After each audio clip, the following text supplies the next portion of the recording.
You know that old saying, tell me who your friends are and I'll tell you who you are? Well, I think that needs an update.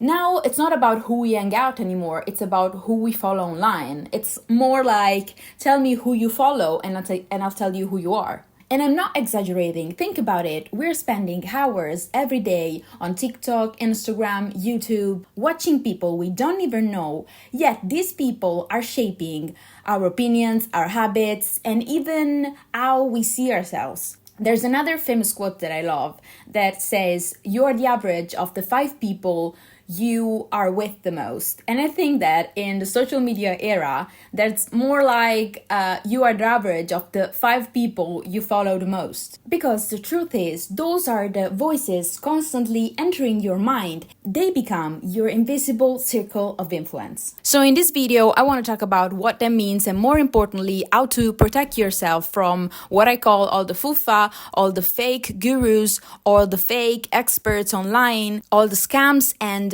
manipulative marketing that's everywhere nowadays. So I'm gonna give you 5 advice that I apply every day. First thing first, follow people who actually know what they're talking about. Okay, let's start here because this one is huge. I see so many creators online talking about finance, real estate, financial markets, you name it. And yet, many of them don't even have a background in finance. Now, I'm studying financial markets at university, and I can tell you some of the things that I see online are completely wrong.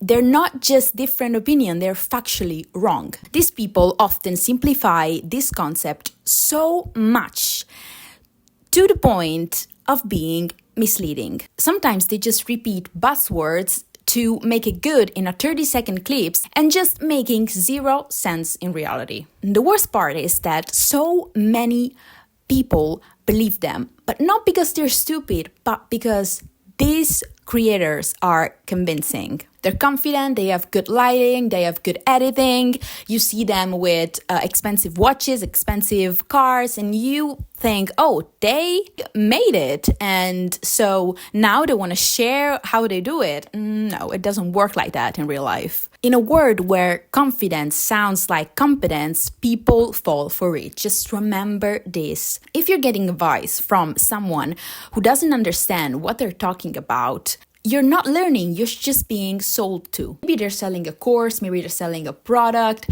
maybe they're sponsoring their personal brand. But at the end of the day, their goal is not to educate you, it's to convert you. So this is the first rule. Just follow people who know what they're talking about. Just check their LinkedIn, see if they have backgrounds in what they're talking about. Okay, tips number 2 is strictly correlated with number 1. Credentials aren't everything, but ethics matter. Now, don't get me wrong, I'm not saying you should only follow people with degrees or something like that. Some of the smartest, most insightful and creative people I follow never went to university. They learned by doing. But I think that it's important to understand that some topics aren't for everyone.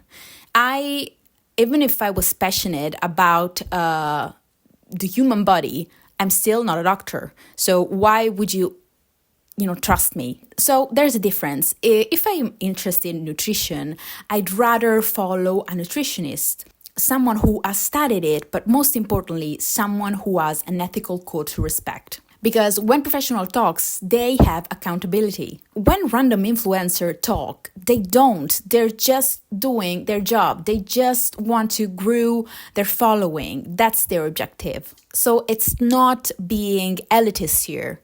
It's just being smart. It's about following people who take seriously what they do. People who have a reputation to protect, not just a following to grow. Now, there's an exception. This doesn't apply to people sharing their experience.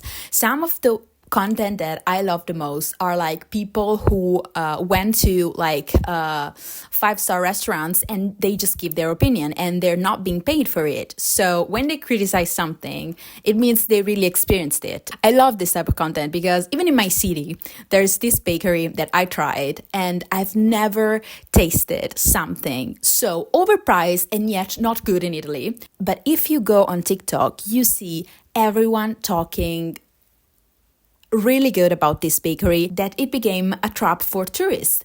Outside this bakery, I see every day a queue of people waiting to get a croissant they pay €5 for, and that's not normal. In Italy, it costs maximum €2.50, and it's not even good. It doesn't even taste like Italian stuff. So, but let's move on. My third advice is follow people who show what they do and not just say things. You know, my favorite financial videos are like financial updates, people showing their portfolios and what they actually investing in, because they're so easy to sponsor financial products. When you see that someone actually has it in their portfolios, that is what matters.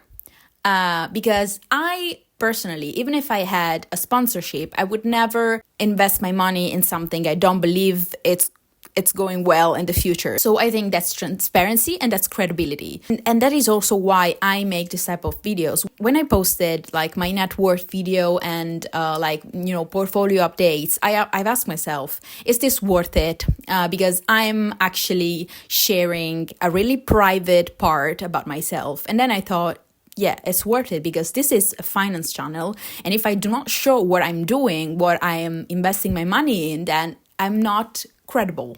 And I don't want this type of relationship with my community. So, those videos are actually what I have in my bank account and what I'm investing in. So if you want to see how I invest and what I actually spend my money in, just watch these videos. But this applies to every field. If someone talks about fitness, just watch their workouts. If someone talks about minimalism and then you see them with 15 different outfits in one video, and most importantly, if someone sells you a get-rich courses, but their source of income is that course, then, there's something just wrong with it. No. Now, let's talk sponsorships, because often here things get blurry.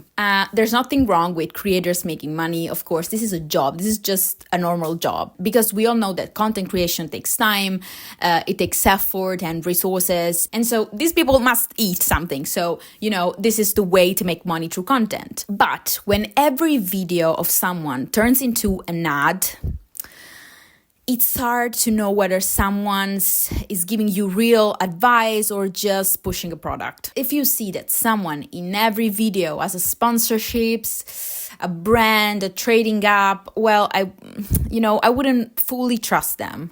Even good creators can lose credibility when money gets involved. So just don't try to understand really what they're saying, and firstly ask yourself, why are they saying this? And I cannot really give you advice to this field, because sometimes you don't even recognize there's something behind the product they're talking about. The thing that I do is trusting people who have YouTube as a hobby, for example. Like, for me, this is not I have a job, so this is not my source of income. And, I haven't got any sponsorship. I've got some sponsorship proposed, but a quick reminder, if you see a channel talking about minimalism and green finance, please do not contact me for gifting me like bracelets and rings, because that's not even my field. So thank you so much for considering me in this, but do not waste your time. So this was a small messages for all the people contacting me for this type of sponsorships. Up to today, I've never done a sponsorship before, but if I do, there will be from products I actually use, especially financial products. Now, fifth advice, declutter your feed. This one might be uncomfortable, but it's the most powerful one. Start unfollowing people, seriously. You don't need to follow hundreds of creators, especially if half of them makes you anxious, insecure, and impulsive. This video isn't about hating social media. You cannot imagine. Honestly, you have no idea what I've learned, especially in my teenage years, thanks to YouTube. For instance, my English.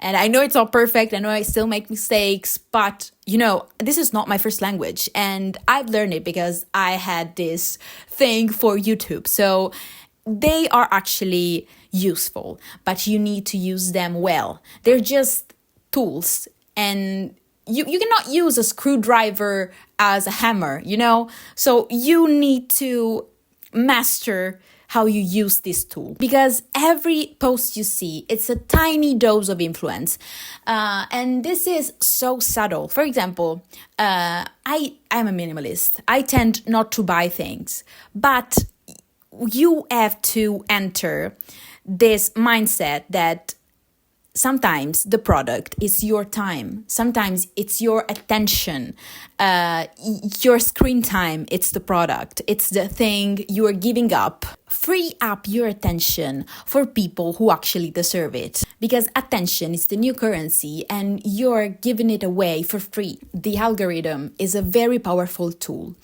It doesn't only reflect who you are. It builds who you are. So if you want to take control of your mind, just start by taking control of your feed. So yeah, this was my advice. Follow people who inspires you and live with integrity. And yeah, I hope to see you in the next video. A presto!